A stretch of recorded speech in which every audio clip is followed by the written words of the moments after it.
So next thing we need to do is we need to navmesh the cave. And what navmeshing does is it allows the NPC AI to move around. Let me actually show you what will happen if we put an NPC here, but we don't navmesh the place. Let me go ahead and let's find our saber cat. So I'm going to be under all and type saber cat. Saber cat. Auto template saber cat. I want specifically the snow saber cat. Here we go. So E and C saber cat snow. Basically, this is encounter saber cat. So we're going to put this here. This is just kind of a generic NPC thing. It has a minimum level, but as the player levels up beyond that, the encounter saber cat should continue to grow in level to continue providing a challenge. Some kind of a challenge for the player. Anyway, we need to do a couple things. One, I'm going to move him kind of over here. I'm going to raise him just a little bit to make sure that the green lines are above the floor. There we go, that's good enough. That way he doesn't like fall through the world. Or the floor, rather. The other thing was, I want him to like ambush the player, so I need him kinda initially hidden. Basically what happens is the player runs in here. First thing he sees the campfire, he sees the corpse, and it's like, oh, I'm going to run to the corpse. And then once he's over here, he's going to be in vision of the saber cat, and the saber cat should attack him. But let's go ahead and save. And let's see what happens when the saber cat does not have a navmesh to play around in. Okay, so we're going to run in here. And there's the saber cat. Now, some combat music starts, but he's not doing anything. And in fact, I can actually run up right next to him, basically pet him, and he's not even going to attack me. Because the navmesh actually has to go over the player for the saber cat to register any kind of melee attack. So we can just, hi there, how you doing? Fuzro down. Yeah, and he still can't get at me. So we need to go ahead and navmesh this place so he can come at me. Alright, so we're going to go ahead and create our navmesh now. It's going to be this little button up here that pulls up a new tab for navmeshing. It's got a whole bunch of options here. There is a way to automatically generate a navmesh for a map. The problem is I find it's very messy for a lot of people. And I actually think it's more work to try to fix the generated navmesh rather than just make my own. So I kind of prefer to just make my own. And I think a lot of people do the same. But for selections, I just stick with selecting vertices. And basically how navmeshing works is you create vertices, and then those vertices create triangles, and the space that fills that triangle is a plane on which an NPC can move around. So to create a vertice, I can just right-click, right-click, and right-click. And then with all these vertices selected, I can hit A to fill it. However, I prefer the faster way, which is just to press Control right-click, which is Control right-click, and then boom, Control right-click, and it automatically fills out. And you'll notice that two of these vertices are green, which means they're highlighted. The red one is not highlighted. I can continue just Control right-clicking, and I can just continue building like that. If, say, I want to change which ones are selected, like, say, these two vertices right here are selected, but I want this one to be selected, I can hit the Tab key, and that's going to move, it's going to pivot around the last vertice I just created. So I can tab like that. But let's delete those, because these are actually kind of messy. I'm just kind of screwing around. We're still in select vertice mode, so I don't have to worry about selecting stuff I don't want to delete. But anyway, we're going to start over here with our little saber cat friend. It's dark over here. Let's turn the lights back on. Thank you. And I'm going to start in this corner over here. And I kind of just want to hug the walls and make sure that everything on the floor gets covered.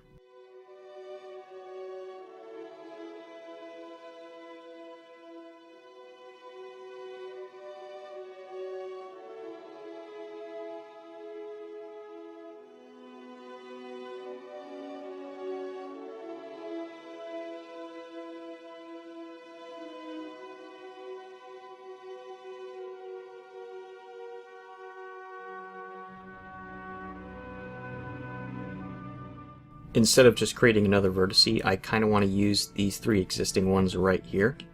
So I can just select them all and then hit the A key, and that will fill in a new triangle without creating more vertices.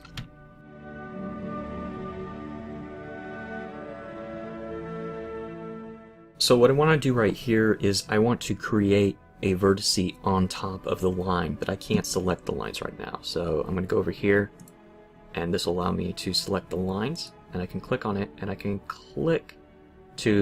right-click to make a vertice on top of this line. So now I can raise that, and I can help cover that bit of ground right there, without having like triangles that are kind of redundantly crossing over each other, which can confuse the AI as it's moving across.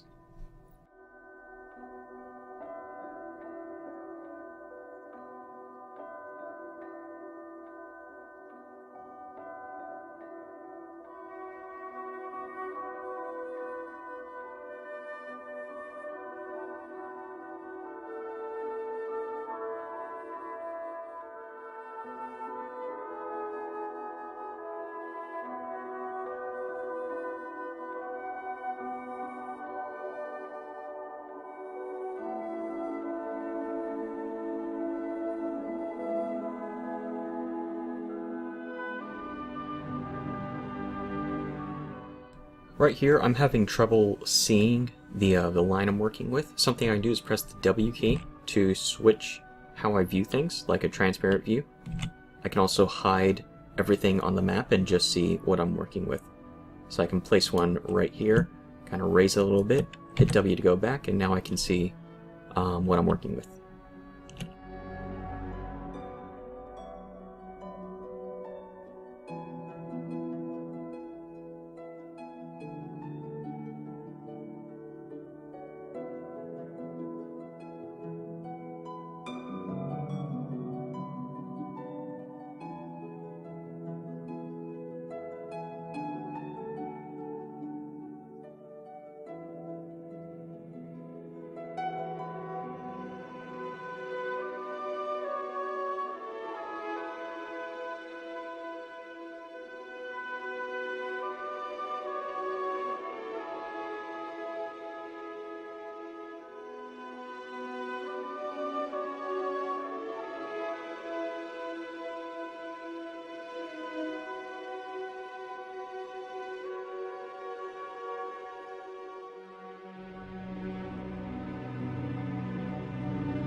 Alright.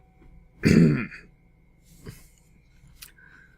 believe I've nav-meshed the entire cave. It's taken me about an hour and a half to do this. So we're gonna go, this little check mark here is finalize the current cells nav mesh. We're gonna click on that. Okay, should be good. Yep, and it's saved without any errors.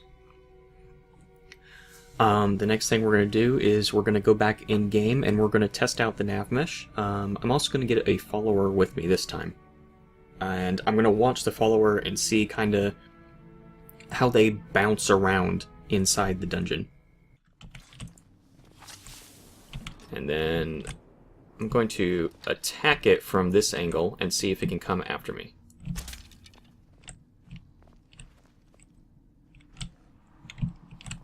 Where are you?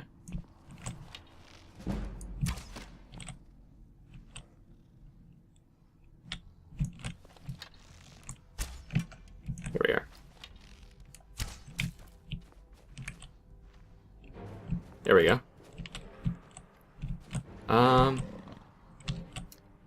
No, he's actually... He can't come through here, it looks like. No, he can... Okay, never mind. He can come around. Okay, so he's getting stuck right in that spot right there. So I need to go back in my nav mesh. Probably, actually... Hang on. There we go. Goodbye. Okay.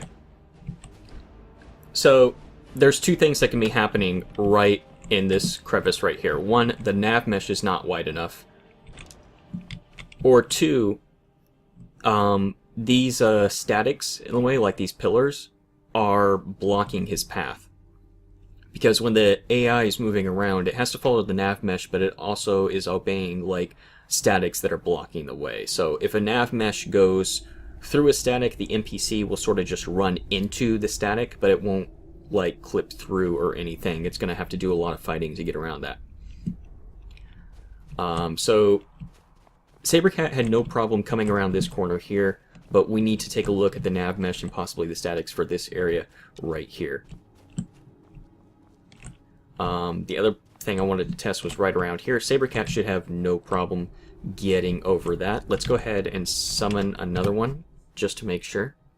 Okay, I just realized I was misspelling Sabercat because there's a space in between, and I want the actual NPC name when I'm getting help. Okay, so there we go. Player place at me.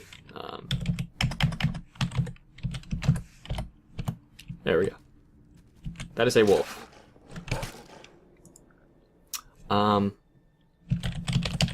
Sometimes stuff like that happens. Here we go. We'll use this snowy Sabercat that's listed right here. So I'm going to type C96C0/1. Okay, thank you. Okay, now I'm going to go over here and see if you can follow. No, he cannot figure this out. Okay, so we need to take another look at this. Probably just remove the rocks here. That would be the easiest way to fix this. If I step over here... Yeah, he'll come after me now. But if I go back into the corner, he gets lost and he can't find me. Okay, can he follow me into here?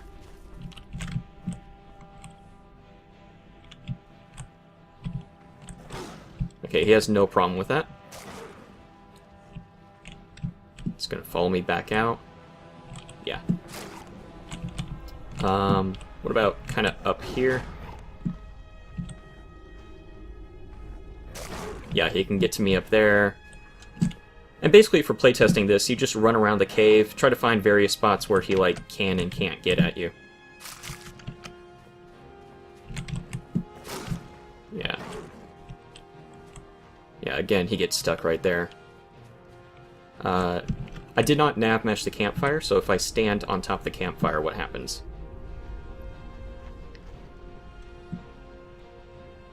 Oh, he can't attack me. No, he can. He's having a little bit of trouble.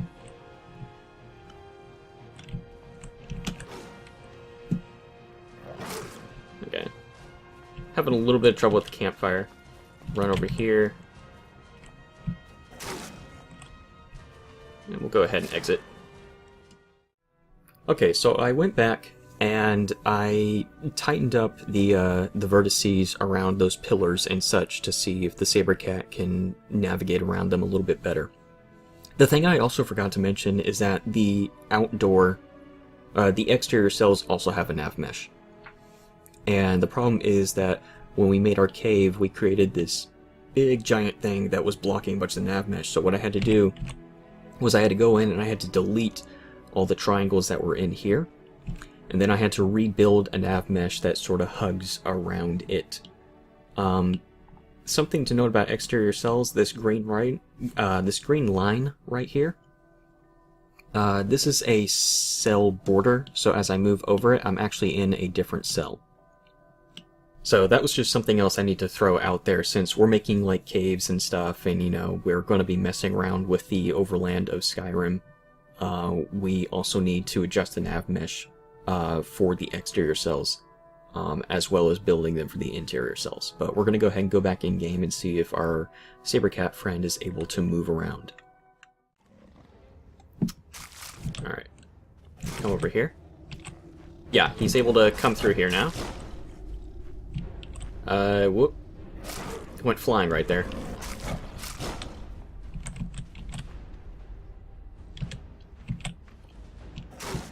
Yeah. Okay, he's still having trouble here. He's kind of flying around. I might just delete this pillar. That'd probably be the easiest thing to do. Okay. Can he follow me here?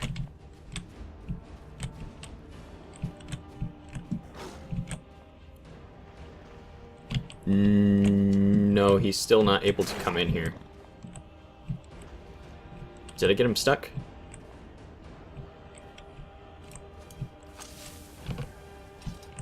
Yeah, it looks like I might have accidentally got him stuck when he leaped. Can he get himself unstuck? Oh, okay, so he ran through to the other side. Hi, I'm right here. Thank you. And can he come through? No, he still can't come through here, so probably my only solution is to go ahead and reduce the size of this pillar, kind of move stuff around to physically widen the gap. Alright, and I'm back once again. I went into the creation kit and I was no longer able to move anything that I selected, so I had to shut it down and restart it. But back again, I deleted the one pillar that's right here, so I've got a little bit of exposed texture edge for this this passageway, and we need to bring in a small pillar to kind of deal with that.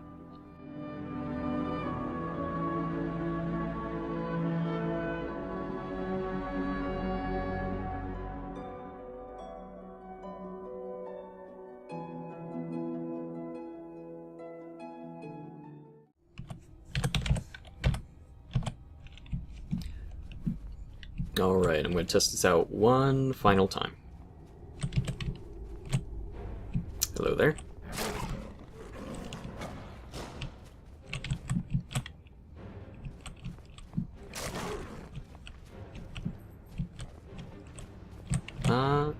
Oh, he got snagged right here.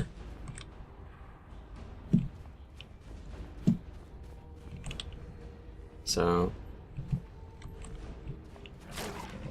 okay.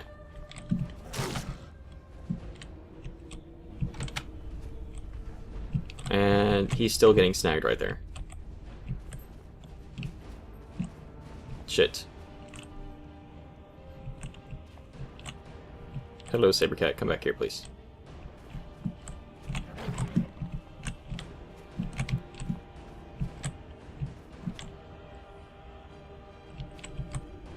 Should figure out to come around here, yeah.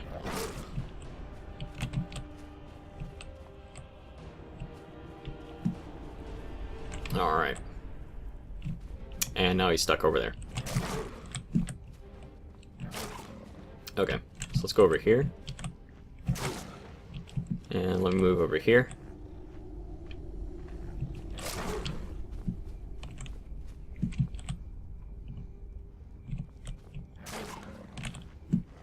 Stand in this spot where there's no navmesh. What does he do? Okay, he can still reach me. Stand on the campfire.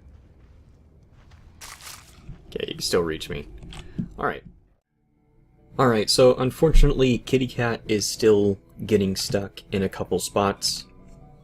One solution is to simply avoid making spaces that tight during the map design. I'm going to continue playing around with a navmesh for a little while to see if I can get that to work, although I won't be recording it anymore. If I cannot get it to work, one last resort I do have is to simply kind of remap the area. What I can do is just kind of close this off and make it a dead end, maybe put like a treasure chest or something in there to reward the player for exploring that route. Initially, the idea with the small passage there was to give the player an optional route to, say, get an ambush shot on the Sabercat first, rather than becoming ambushed by the Sabercat. So it was to kind of help reward the player for exploring around just a little bit. But if I can't get it to work, then I'll just have to turn it into something else. The other spot where the Sabercat was flying through the air, I'm not totally concerned about. I can actually just delete this pillar, navmesh over there, and the problem is solved. Other than that, everything else seems to be working pretty well. The only other area I really need to test is kind of spawn a couple wolves near the entrance and just move around with them and see how they move around the navmesh up there. But it's generally the same thing. I'm just going to a couple different locations and see how the wolves sort of navigate the navmesh. For the next episode, I'm probably not going to be doing a whole lot in the creation kit. I'll actually be making a layout for the Dwemer dungeon, since that's going to be... It's something I want to put a little more planning and forethought into, since I want to have kind of paths that loop around to beginning and stuff like that, and that sort of thing you want to plan out and kind of map out ahead of time before you start working in the creation kit.